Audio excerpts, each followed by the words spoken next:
Hello friends, welcome to Riches Kitchen. இன்றைக்கி நம்ம கிச்சனில் கம்மஞ்சோறும் முருங்கைக்கீரை கூட்டும் தான் பண்ண போகிறோம்.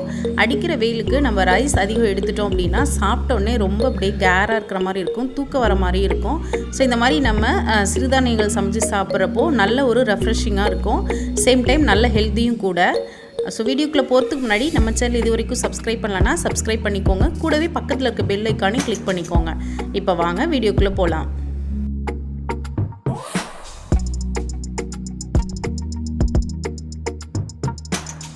இந்த கம்மஞ்சோறுக்கு நம்ம ஃபஸ்ட்டு நீராகாரம் ப்ரிப்பேர் பண்ணணும். அதுக்கு ஒரு பாத்திரத்தில் 1 கப் அளவு சாதம் வடித்த கஞ்சி சேர்த்துக்கிறேன். இது கூடவே அதுக்கு ஈக்குவலாக நம்ம தண்ணி ஆட் பண்ணிக்கலாம்.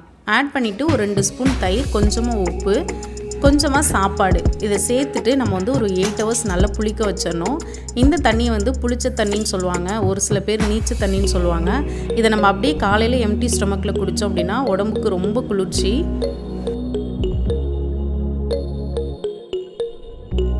இப்போ நான் நார்மல் கம்பு தான் எடுத்திருக்கேன். இந்த கம்பு நல்லா வாஷ் பண்ணிவிட்டு, நார்மலாகவே சிறுதானியெல்லாம் பார்த்திங்க அப்படின்னா ரொம்ப டஸ்ட் அதிகமாக இருக்கும்.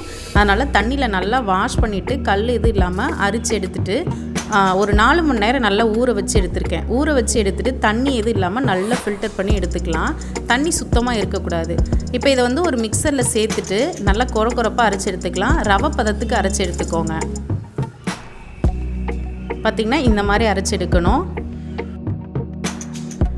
இப்போ எல்லா கம்பியும் இதே மாதிரி அரைச்சி எடுத்துடலாம்.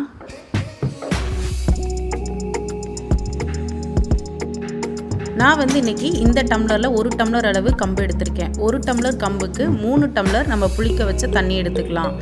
நீங்கள் புளிக்க வச்ச தண்ணி இல்லை அப்படின்னா நீங்கள் இதுக்கு பதிலாக 1/2 லெமன் கூட புளிஞ்சு விட்டுக்கலாம். 1 டம்ளருக்கு 1/2 லெமன் கரெக்டாக இருக்கும். இது மாதிரி செய்கிறப்போ நம்மளுக்கு லைட்டாக புளிப்போட நம்மளுக்கு சாப்பிட்றப்போ ரொம்ப நல்லாயிருக்கும். இப்போ நம்ம கம்பு அப்படியே அரைச்சதை சேர்த்தோம் அப்படின்னா நம்ம கொதிக்கிற தண்ணியில் சேர்க்குறப்போ கட்டி பட்டுரும். அதனால் லைட்டாக வெதுவெதுப்பாக இருக்க தண்ணியில் ஃபஸ்ட்டு கொஞ்சம் தண்ணி, ஒரு 1/2 டம்ளர் தண்ணி ஊற்றி நல்லா மிக்ஸ் பண்ணி எடுத்துக்கலாம். நீங்கள் அப்படியே சேர்க்குறப்போ கட்டி நிறைய பட்டுரும். ஸோ பிகினர்ஸ்லாம் இந்த மாதிரி கரைச்சி வச்சுட்டு அதுக்கப்புறம் சேர்த்திங்க அப்படின்னா உங்களுக்கு கட்டிப்படாமல் வரும். கொஞ்சம் வெதுவெதுப்பாக இருக்க தண்ணியை ஊற்றி நல்லா மிக்ஸ் பண்ணி எடுத்துக்கோங்க. இப்போ நம்ம ரெடி பண்ணி வச்சுருக்க தண்ணியை கொஞ்சமாக உப்பு சேர்த்து கொதிக்க விட்டுடலாம்.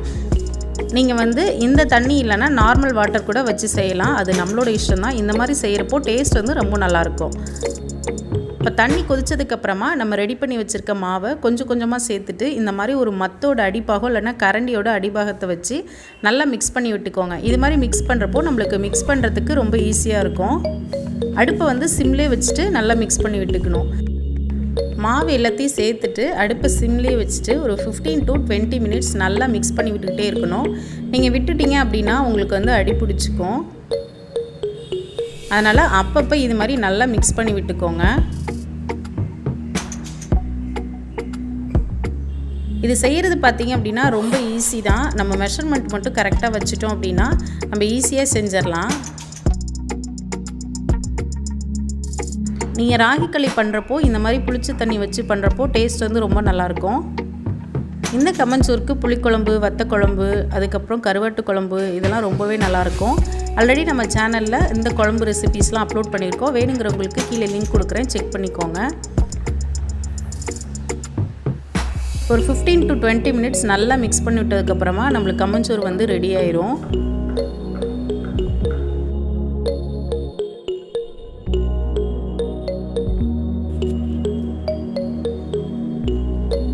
பார்த்திங்கன்னா நல்லா ரெடி ஆகிடுச்சு. முன்ன இருந்ததை விட இப்போ நல்லா திக்காயிடுச்சு. உங்களுக்கு பார்க்குறதுக்கு இப்போ கூழ் மாதிரி இருக்கிற மாதிரி தான் இருக்கும். இது நல்லா ஆறுனதுக்கப்புறம் நம்மளுக்கு நல்லா திக்காயிரும். ஸோ இது மாதிரி இருக்கிறப்போ நம்மளுக்கு கரெக்டாக இருக்கும்.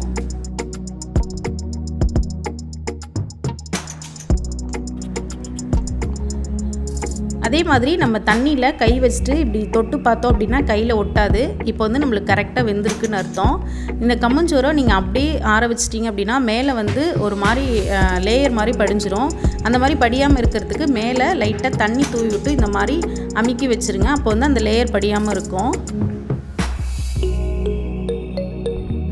அவ்வளோதான், கம்மஞ்சோறு ரொம்பவே சூப்பராக ரெடி ஆகிடுச்சு. ரொம்ப சிம்பிள் தான். இந்த டெக்னிக்கை யூஸ் பண்ணிங்க அப்படின்னா டேஸ்ட்டும் நல்லாயிருக்கும், செய்கிறது ரொம்ப ஈஸி. இந்த கம்மஞ்சோறுக்கு ஏற்ற மாதிரி நம்ம வந்து முருங்கைக்கீரை கூட்டு வந்து பண்ண போகிறோம். அதுக்கு ஒரு பாத்திரத்தில் நம்ம நார்மலாக பருப்பு வேக வைக்கிற மாதிரி தண்ணி சேர்த்துட்டு தண்ணி லைட்டாக கொதி வந்ததுக்கப்புறமா இதில் 1 கப் அளவு துவரம் பருப்பை 2-3 தடவை தண்ணியில் வாஷ் பண்ணிவிட்டு ஒரு 10 நிமிஷம் ஊற வச்சு சேர்த்துருக்கேன். இந்த மாதிரி சேர்க்குறப்போ நம்மளுக்கு ஈஸியாக குக் ஆயிரும். இது கூடவே 1/2 ஸ்பூன் ஜீரகம், அதுக்கப்புறம் 2 பச்சை மிளகாய், கொஞ்சமாக மஞ்சள் தூள்,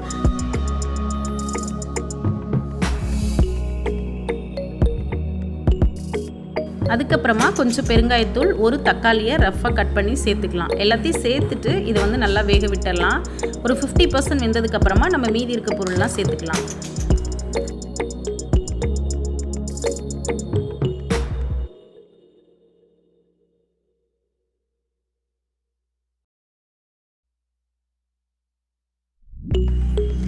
இப்போ பார்த்திங்கன்னா பருப்பு வந்து ஒரு 50% நல்லா வெந்திருக்கு. இந்த ஸ்டேஜில் நம்ம கரண்டியாலேயே இந்த தக்காளியை வந்து நல்லா மசிச்சு விட்டுக்கலாம்.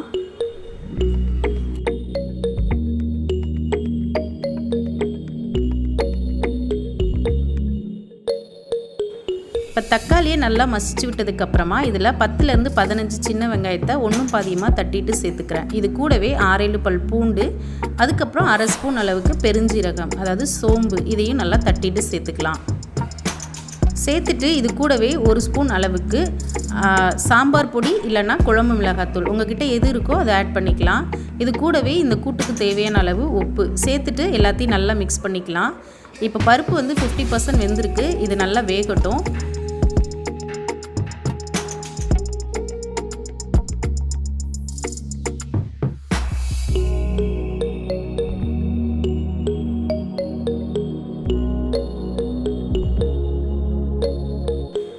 உப்பு காரெல்லாம் கரெக்டாக இருக்கான்னு செக் பண்ணிக்கோங்க. பருப்பு வந்து ரொம்பவும் குழையக்கூடாது, வெந்திருக்கான்னு மட்டும் நல்லா செக் பண்ணிக்கோங்க. பார்த்திங்கன்னா இந்த மாதிரி இருக்கணும். இப்போ இதில் 1 கைப்பிடி அளவு முருங்கைக்கீரையை வந்து ஆட் பண்ணிக்கலாம். நான் வந்து நல்லா க்ளீன் பண்ணிவிட்டு தண்ணியில் நல்லா வாஷ் பண்ணி எடுத்து வச்சுருக்கேன்.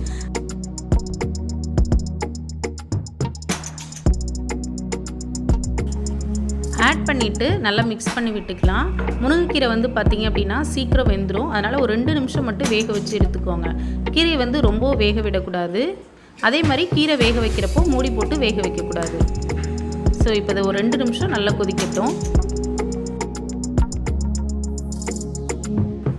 இப்போ வந்து கூட்டு ரெடி ஆயிடுச்சு. இப்போ கடைசியாக இதுக்கு தாளிப்பு கொடுத்துடலாம். ஒரு கடாயில் ஒரு 2 டேபிள் ஸ்பூன் எண்ணெய் ஆட் பண்ணிக்கிறேன். இது கூடவே கொஞ்சமாக தாளிப்புடகம் 3 வரமிளகாய் சேர்த்து தாளித்து விட்டுற வேண்டியதான். இந்த கூட்டுக்கு ஸ்பெஷலே இந்த வடகம் தான். நீங்கள் இந்த மாதிரி வடகம் தாளித்து கொட்டுறப்போ டேஸ்ட் வந்து ரொம்ப நல்லாயிருக்கும். உங்ககிட்ட வடகம் இல்லைன்னா கடுகு, உளுத்தம் பருப்பு, அப்புறம் ஜீரகம், வரமிளகாய் போட்டு தாளித்து கொட்டிக்கோங்க. இந்த கம்மஞ்சோறுக்கு இந்த முருங்கைக்கீரை கூட்டு வந்து ரொம்பவே நல்லாயிருக்கும். நம்ம ரெடி பண்ணி வச்சுருக்க கம்மஞ்சோரை சின்ன சின்ன உருண்டையாக பிடிச்சி பாத்திரத்தில் சேர்த்துட்டு மூழ்கிற அளவு தண்ணி சேர்த்து நம்ம 1 வாரம் வரை கூட வச்சு சாப்பிட்லாம். டெய்லியும் வந்து நம்ம தண்ணி மட்டும் மாற்றி வச்சுக்கணும். அப்போ வந்து கெட்டு போகாமல் இருக்கும். அவ்வளோதான், நம்மளோட கம்மஞ்சோறும் முருங்கைக்கீரை கூட்டும் ரொம்பவே சூப்பராக ரெடி ஆகிடுச்சு. உங்களுக்கு இந்த வீடியோ யூஸ்ஃபுல்லாக இருக்கும்னு நினைக்கிறேன். யூஸ்ஃபுல்லாக இருந்துச்சு அப்படின்னா மறக்காமல் சேனலை சப்ஸ்கிரைப் பண்ணுங்கள், லைக் பண்ணி ஷேர் பண்ணுங்கள். தேங்க்ஸ் ஃபார் வாட்சிங். தேங்க்யூ.